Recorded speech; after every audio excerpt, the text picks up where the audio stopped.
నమస్తే, నేను Kavitha. Welcome to I Dream News. Telangana రాష్ట్రం ఏర్పడిన తర్వాత కేసీఆర్ సర్కార్ కాళేశ్వరం ప్రాజెక్ట్ని అత్యంత ప్రతిష్టాత్మకంగా చేపట్టింది. ఆ దిశగా ఫలితాలు కూడా వచ్చాయి. ఆ తర్వాత కాంగ్రెస్ గవర్నమెంట్ వచ్చిన తర్వాత కాళేశ్వరం ప్రాజెక్ట్ తప్పుల తడకనే కాదు, దాంతో పాటుగా బోల్డంత కమిషన్లు, అవినీతి ఇవన్నీ జరిగాయని చెప్పారు. కాళేశ్వరం ప్రాజెక్ట్ పనికిరాదని కూడా అన్నారు. ప్రస్తుతం వర్షాకాలం కాబట్టి కాళేశ్వరం పరిస్థితి ఎలా ఉంది? మనతో పాటుగా ఉన్నారు పొలిటికల్ అనలిస్ట్ అండ్ సాగునీటి రంగ నిపుణులు, అండర్ గ్రౌండ్ వాటర్కి సంబంధించి పూర్తిగా క్షుణ్ణంగా తెలిసినటువంటి ప్రకాష్ గారు ఉన్నారు. ప్రకాష్ గారు, నమస్కారం అండి. సో కాళేశ్వరం ప్రాజెక్ట్ గురించి గతంలో మనం మాట్లాడుకున్న తర్వాత కంప్లీట్గా అది అవినీతి మయమైపోయింది, అది కూలిపోవడానికి సిద్ధంగా ఉంది, ఇంకా పనికిరాదు అనుకున్నప్పుడు వర్షాకాలం వచ్చింది. ఇప్పుడు మళ్ళీ కంప్లీట్గా ఫుల్ వాటర్తో కాళేశ్వరం ప్రాజెక్ట్ అనేది కనిపిస్తోంది. ఇంతకుముందు ఏం జరిగింది, నెక్స్ట్ ఏం జరుగుతుంది అంటే ఏం చెప్తారు? మనం చాలాసార్లు దీని మీద మాట్లాడినప్పుడు నేను ప్రతిసారి చెప్తూ వచ్చిన అది చిన్న నష్టం, అది రిపేర్ చేస్తే పనికొచ్చేది. అది ఇల్లు కట్టినప్పుడు ఎట్లా క్రాక్స్ వస్తాయో అట్లాంటిదే. అది కూడా ఒక చిన్న అంటే ఒక నిర్లక్ష్యం అనేది, చాలా చిన్న నిర్లక్ష్యం అది కూడా. ఆఫీసర్స్ ఒక స్ట్రక్చర్ని తీసేయాల్సింది తీసేయలేదు, అంటే కాంట్రాక్టర్ తీసేయాలి. కాఫర్ డ్యామ్ అని కడతారమ్మా. ఈ కాఫర్ డ్యామ్ని కన్స్ట్రక్షన్ పూర్తి అయ్యేటప్పుడు నీళ్లు రాకుండా ఆపడానికి, ఆ పిల్లర్స్ వేసేటప్పుడు అక్కడ నీళ్ళు రావద్దు కదా, గోదావరి ఎప్పుడు ప్రవహిస్తూ ఉంటుంది కాబట్టి వాటర్ని డైవర్ట్ చేయడానికి కాఫర్ డ్యామ్ కడతారు. అయితే జూన్ 21, 2019 నాడు ఇనాగరేషన్ అయింది ప్రాజెక్టు. అంతకంటే 1-2 రోజుల ముందే ప్రాజెక్ట్ అక్కడ మేడిగడ్డ బ్యారేజ్ కంప్లీట్ అయింది. లాస్ట్ కంప్లీట్ అయింది మేడిగడ్డ బ్యారేజ్. అయితే ఆ టైంలో ఏమైందంటే ఫ్లడ్ వస్తూ ఉంది. ఇనాగరేషన్ కోసం బయట గడ్డ మీద చేశారు, నదిలోకి పోయి ఆ కాఫర్ డ్యామ్ తీసేయాలి. బట్ అప్పటికి 4 రోజుల నుంచి ఫ్లడ్ స్టార్ట్ అయింది, వర్షాలు స్టార్ట్ అయినాయి. అది తీసేయడం వీలు కాలేదు, ప్రాక్టికల్గా సాధ్యం కాలే. కాంట్రాక్టర్ ఏమనుకున్నాడు, మార్చిలో నెక్స్ట్ ఫిబ్రవరి మార్చి కల్లా వరదలు తగ్గుతాయి, అప్పుడు తీసేద్దామని అనుకున్నాడు.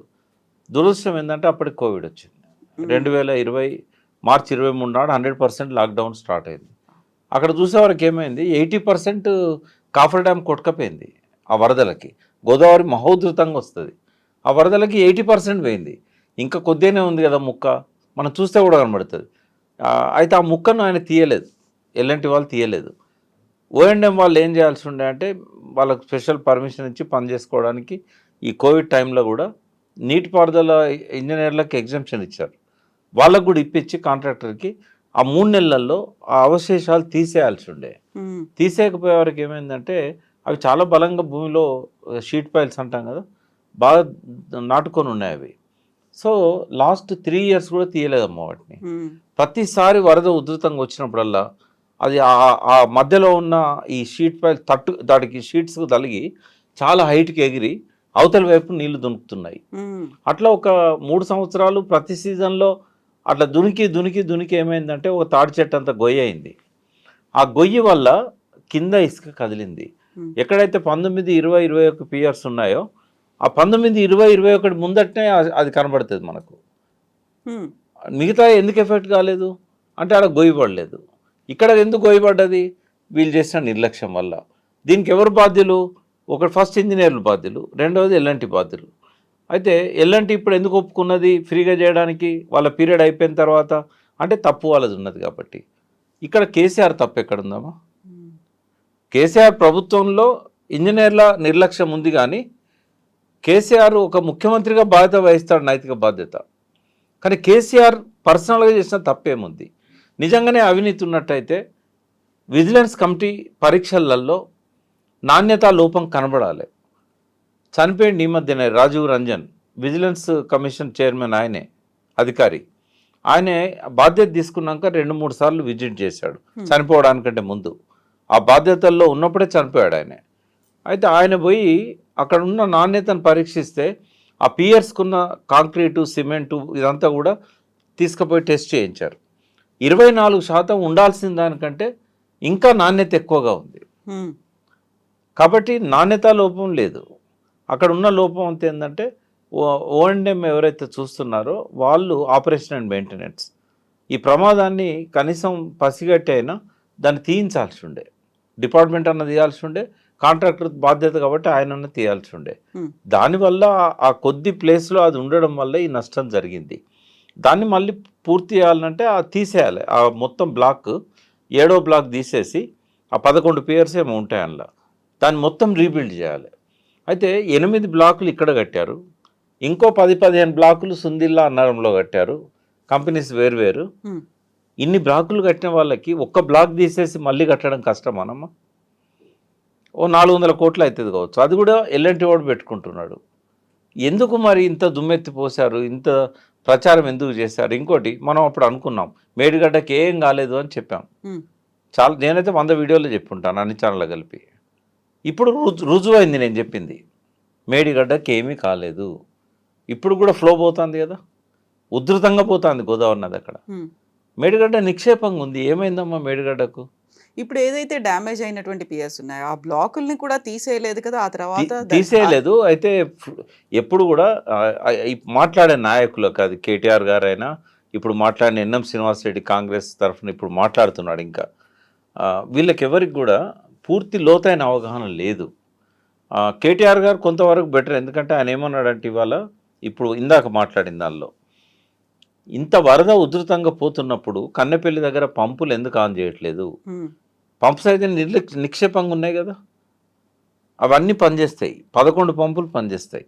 ఐజ్ ఆఫ్ నౌ ఇప్పుడున్న పరిస్థితి ప్రకారం 11 పంపులు కూడా పనిచేస్తాయి. లిఫ్ట్ చేయడానికి కావాల్సిన నీరు ఉంది. ఈ నీళ్ళని ఎక్కడ తీసుకెళ్ళాలి? 4వ వంతు నీళ్లు లేని శ్రీరామ్ సాగర్కు నింపాలి. 80 టీఎంసీ పడతాయి అక్కడ, 80-85 టీఎంసీ స్టోర్ చేయొచ్చు. సరే, వర్షాలు వస్తున్నాయి కాబట్టి కొద్దిగా వాటర్ పైనుంచి వస్తుంది కాబట్టి, అంటే అక్కడున్న ప్రత్యేకత ఏంటంటే బాబ్లీ దగ్గర గేట్స్ ఓపెన్ చేయాలని సుప్రీంకోర్టు ఒక తీర్పు ఇచ్చింది. కాబట్టి గోదావరిలో ఫ్లడ్ అంతా వస్తూనే ఉంటుంది. ఒక 25% అన్న మనం ఫిల్ చేసి పెట్టుకున్నట్టయితే, రేపు ఒకవేళ పైనుంచి నీళ్ళు రాలేదు, అప్పుడు గోదావరి పైన శ్రీరామ్ సాగర్లో ఉన్న నీళ్ళతోని ఆ కాకతీయ కెనాల్కు నీళ్ళు ఇవ్వచ్చు, లక్ష్మీ కెనాల్కి ఇవ్వచ్చు, సరస్వతి కెనాల్కి ఇవ్వచ్చు. వానదేవుడి మీద నెపం పెట్టకుండా గోదావరి నీళ్ళను మనం వాడుకోవచ్చు. కింద ఉన్న ఎల్ఎండిలో నీళ్లు లేవు, పూర్తి ఎండిపోయినది. మనం ఎప్పుడు చూసినా కరీంనగర్ నుంచి ఇటు వస్తున్నప్పుడు, హైదరాబాద్ వస్తున్నప్పుడు బ్రిడ్జ్ ఉంటుంది, అక్కడ ఒక మొయ్తుమ్మెద అని ఒక వాగుంది, అది మెయిన్ సోర్స్ ఎల్ఎండికి. అక్కడి దాకా నీళ్లు తట్టి ఉంటాయి, మనం ఒక సముద్రంలోకి వెళ్ళిపోయినట్టు పోతుంటాం ఆ బ్రిడ్జ్ మీద. ఇప్పుడు చూస్తే కంటికి కనపడంత దూరం నీళ్ళ చుక్కలేదు. ఇప్పుడు నింపొచ్చు కదా, ఆ నీళ్లను పంపింగ్ చేసి మిడ్ మానేర్లో పడేసినట్టయితే మిడ్ మానేర్ నుంచి మానేర్ ద్వారానే ఎల్ఎండికి వస్తాయి. అది కూడా చేయట్లేదు. తర్వాత దాని కింద ఉన్న కొండపోచమ్మ సాగర్ 15 టీఎంసీలు, తర్వాత మల్లన్న సాగర్ 50 టీఎంసీలు అన్నీ ఖాళీగా ఉన్నాయి. తర్వాత రంగనాయక్ సాగర్, అన్నపూర్ణ రిజర్వాయర్, మిడ్ మానేరు, అంటే కనీసం ఒక 150 టీఎంసీల స్టోరేజ్ పెట్టుకోవడానికి మనకు అవకాశాలు ఉన్నాయి. అదే గోదావరిలో ఒక 30 టీఎంసీలు పెట్టవచ్చు, కానీ గోదావరిలో పెట్టాం, ఎందుకంటే పైనుంచి వరద వచ్చినప్పుడు మళ్ళీ వదిలేయాల్సి వస్తుంది. ఎల్లంపల్లి పడేసి అన్ని నింపుకున్న తర్వాత మనం గోదావరిలో అప్పటికి వరద రాకపోతే నింపుకోవచ్చు. ఇప్పుడు రాబోయే ఒక 90 రోజులు, ఇప్పటికి ఒక 40 రోజులు అయిపోయింది, 50 రోజులు అయిపోయింది, వరద స్టార్ట్ అయ్యి 40-50 రోజులు అయింది. ఇంకా మనకున్న సమయం అంతా కూడా 40-50 రోజులే. గోదావరిలో ఉధృతంగా వరద వచ్చేది 90 రోజుల నుంచి 120 రోజులు. కాబట్టి ఈ పుణ్యకాలాన్ని పోనీయకుండా రోజుకొక 2 టీఎంసీలు లిఫ్ట్ చేసినట్టయితే, 50 రోజులు అంటే 100 టీఎంసీలు లిఫ్ట్ చేసుకున్నట్టయితే నెక్స్ట్ యాసంగి పంటలకు మనం నీళ్ళు ఇవ్వగలుగుతాం. వర్షాకాల పంటలకు కూడా చివరి స్టేజ్లో పొట్టకొచ్చిన తర్వాత నీళ్ళు ఏదైతే అవసరమవుతాయో వరి పంటకు, ఆ టైంలో నీళ్ళు ఇవ్వడానికి ఇప్పుడు మనకు అవకాశం ఉంటుంది. కాబట్టి ఈ దూరదృష్టి లోపించిందనే ఉద్దేశంతో ఇవాళ ఎమ్మెల్యేలందరూ, టీఆర్ఎస్ ఎమ్మెల్యేలందరూ అక్కడికి పోయారు, ఆయన చెప్తున్నాడు. అయితే చాలామందికి అర్థం కాదు ఏంటంటే, మేడిగడ్డ గేట్లు మూస్తేనే మనకు లిఫ్ట్ చేసుకోవచ్చు, కేటీఆర్కి అవగాహన లేక ఇట్లా మాట్లాడుతున్నాడు అని ఎన్ఎం శ్రీనివాసరెడ్డి అంటుండు. ఇక్కడ అవగాహన లేనిది ఎన్ఎం శ్రీనివాసరెడ్డికి. అవగాహన లేనందుకు నేను తప్పు పట్టనమ్మా ఎవరిని, ఎందుకంటే నీళ్ళు అనేది ఒక జటిలమైన ఇష్యూ. అర్థం చేసుకోవాలంటే చాలా అధ్యయనం చేయాలి, లోతుగా వెళ్ళాలి. నేనేం ఇంజనీర్ని కాదు, కానీ నాకు ఆ అవగాహన రావడానికి నేను చాలా కష్టపడ్డాను. వీళ్ళెవరు అంత కష్టపడట్లేదు. ఇప్పుడు ఎన్ఎం శ్రీనివాసరెడ్డి గారు కనుక అర్థం చేసుకొని ఉంటే ఆ మాట మాట్లాడరు. మేడిగడ్డ బ్యారేజ్ గేట్లు వర్షాకాలంలో వేయరు. కేటీఆర్కి అవగాహన లేక నీళ్ళు ఎత్తిపోయమంటుండు, మేడిగడ్డ గేట్లు మేము తీసేసింది డ్యామ్ సేఫ్టీ అథారిటీ చెప్తేనే తీసేసినాం, ఇట్లా మాట్లాడుతున్నాడు ఆయన. కేసీఆర్ గారు కూడా 2019 నుంచి 2023 వరకు వర్షాకాలంలో వరద వచ్చినప్పుడు ఎప్పుడు గేట్లు వేయలే. గేట్లు తీసే ఉంటాయి. గేట్లు ఎప్పుడేస్తారు? ఈ రిసీడ్ అయిన తర్వాత, వరద అనేది తగ్గిన తర్వాత ఆపుకోవడానికి గేట్లు వేస్తారు. ఎందుకంటే స్టోర్ చేసుకుని ఉన్న వాటిని స్టోర్ చేసి ఎడప్ కావాలి కదా. అయితే ఇప్పుడు 11 పంపులు ఆన్ అవుతాయి, 3 టీఎంసీలు కూడా లిఫ్ట్ చేయొచ్చు. కానీ రాను ఏమవుతుందంటే అక్టోబర్కి వచ్చేసరికి మనకు నీళ్లు ఆగాలంటే మేడిగడ్డ బ్యారేజీ గేట్లు వేయాలి. గేట్లు వేయకపోతే ఆడ హెడప్ ఉండదు. గన్నపల్లి పంప్ హౌస్లో నీళ్ళు అందాలి కదా లిఫ్ట్లకి. కాబట్టి అప్పటికి కూడా ఒక 1 టీఎంసీ, హాఫ్ టీఎంసీ ప్రతిరోజు ఎత్తిపోసుకోవచ్చు. అంటే 2 నుంచి 4 పంపులు, 6 పంపులు పనిచేయించవచ్చు. ఆ టైంలో మాత్రమే బ్యారేజ్ యొక్క గేట్లు వేస్తారు.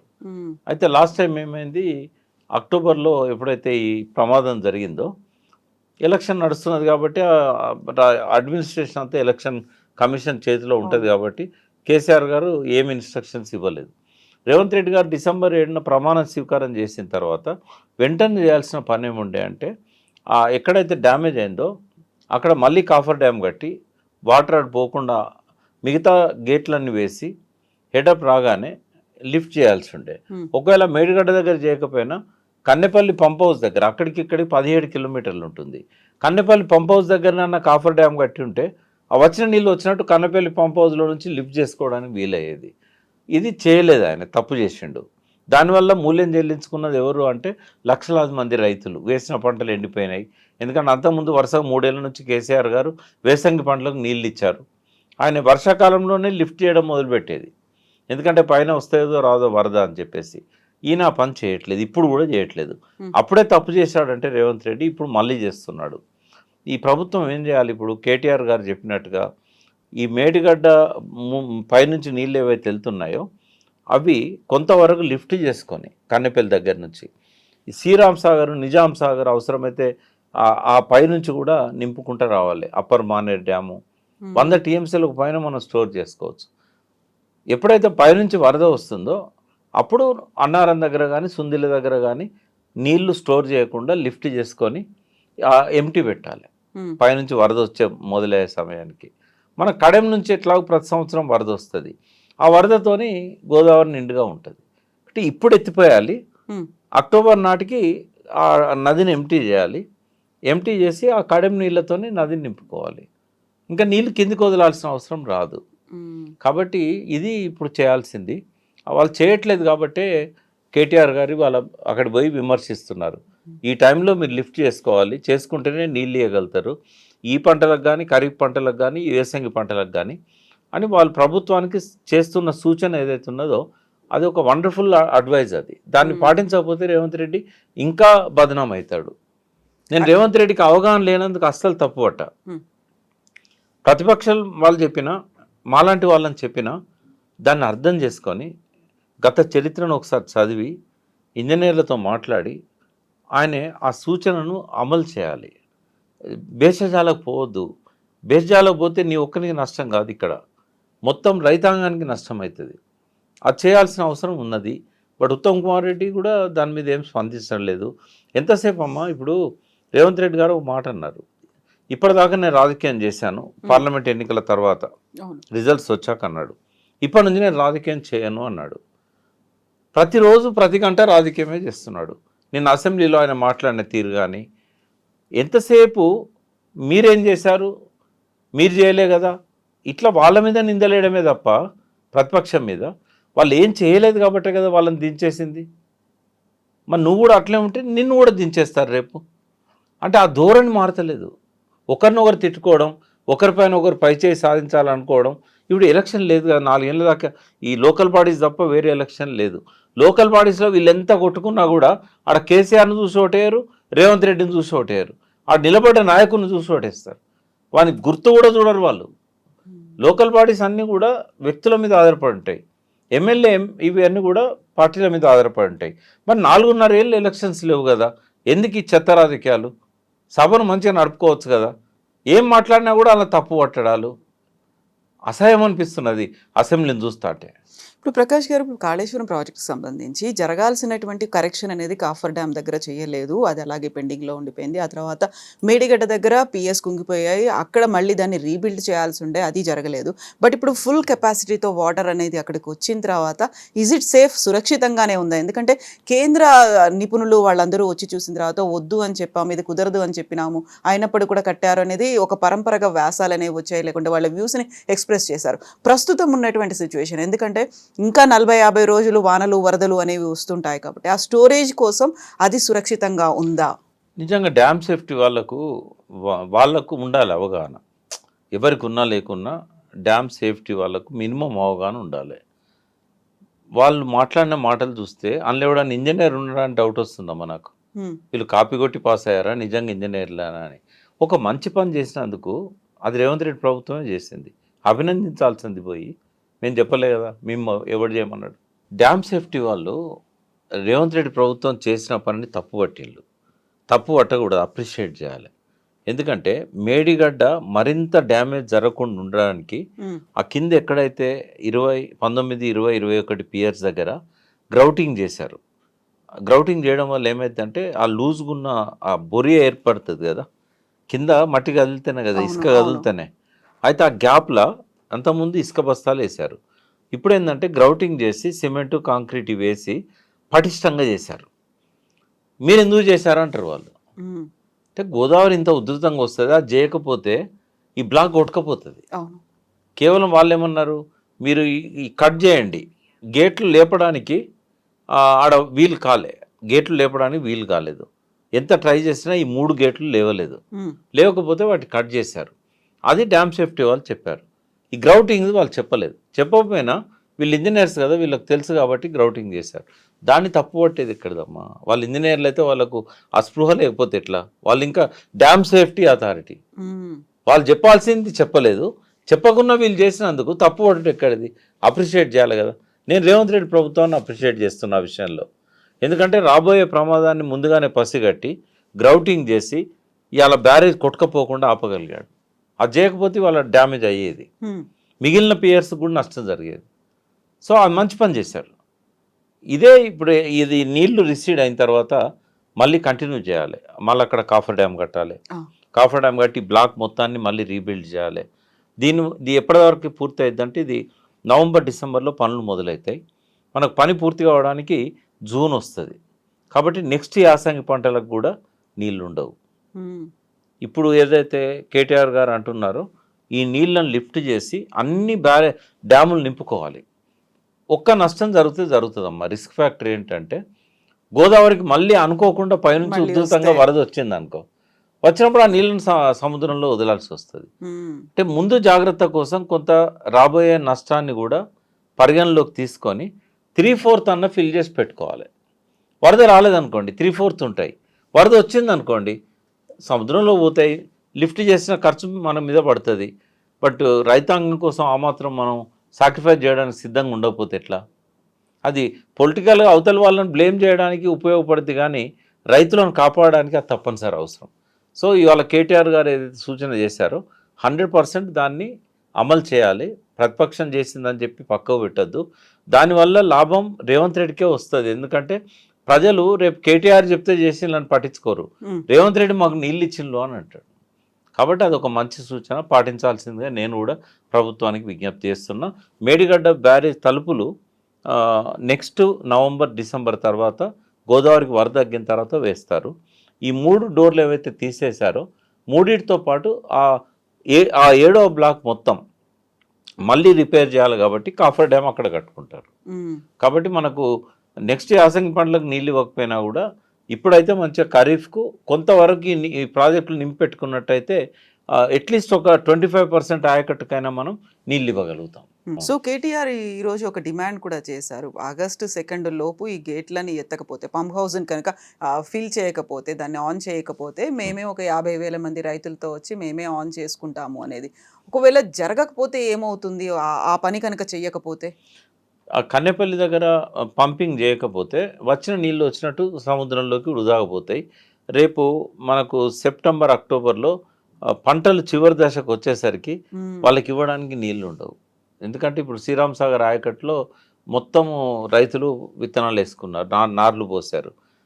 వాళ్ళకి ఇప్పుడు వర్షాలు పడ్డాయి కాబట్టి కొంత నీళ్లు ఉన్నాయి, చేసుకుంటాను. రేపు నీ కాలువలకు ఇవ్వడానికి ఎల్ఎండిలో నీళ్ళు లేవు, శ్రీరామ్ సాగర్లో నీళ్ళు లేవు, మిడ్ మానేర్లో నీళ్లు లేవు. మరి వాళ్ళకి ఇప్పుడు పంట చేతికొచ్చే సమయానికి నీళ్లు లేకపోతే తాళొస్తుంది, గింజ రాదు. కాబట్టి కేటీఆర్ సలహా పాటించినట్టయితే కనీసం ఒక 20-25 లక్షల ఎకరాల్లో పంటలు చేతికి వస్తాయి. ఆయన కనుక ఆ సలహాను పట్టించుకోకపోయినట్టయితే నష్టపోయేది రైతాంగం. వర్షాకాలమే, నేను యాసంగి పంటల గురించి చెప్పట్లేదు. కేటీఆర్ చెప్పిన సూచన పాటించినట్టయితే యాసంగి పంటలకు కూడా ఒక 25-30% ఆయకట్టుకు నీళ్ళు ఇవ్వగలుగుతారు. ఇది రైతుల కోసం ఆయన చేసిన ఇది. ఇవాళ టీఆర్ఎస్ వాళ్ళు పెద్ద ఎత్తున అందరు ఎమ్మెల్యేలు అక్కడ పోవడానికి దానివల్ల ఉపయోగం ఏంటో చెప్తాను నేను. 2 మెసేజ్లు ఇవ్వదలుచుకున్నారు వాళ్ళు ప్రజలకి.